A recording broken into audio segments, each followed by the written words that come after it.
When you hear Joe Biden say, why did we let this happen again, is that question not one that should be levelled at him? And what do they do to stop it happening again? Well, he's been in office for over 2 years now. And prior to that, he was a vice president with Barack Obama.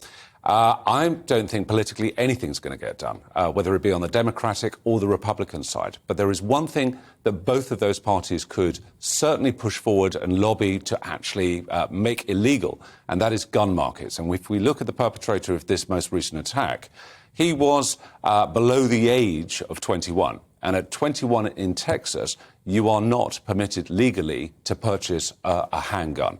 He could purchase a hunting rifle, but not a handgun. And if you remember, or you note that in Texas, you can't even drink an alcoholic drink under the age of 21. However, the big area that both parties are not addressing here, and you know, I've been around weapons most of my life, and most of my adult life, and I'm not necessarily opposed to ownership, but it's these gun markets which can be held virtually anywhere, where you can transact the purchase of a weapon with no background check whatsoever and literally the exchange of cash.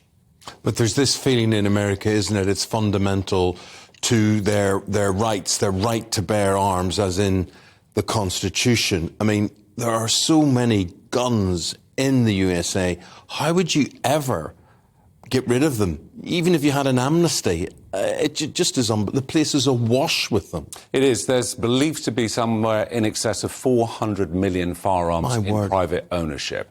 And that's legitimate. That's not even talking about the criminal aspect. And, you know, we're not exempt from firearm crime in this country, as we know, but most of this is into gang, into criminal attacks, rather than on general public. And it's used to also, obviously, for robberies as well. But we don't see the same level. Now, imposing these controls can allow the federal state to catch up with a lot of the background checks. And those background checks, which are done by the ATF, the Alcohol, Tobacco and Firearms element of the FBI, as a federal unit, they only check for domestic incidents and also for criminality. They don't check for any mental health issues.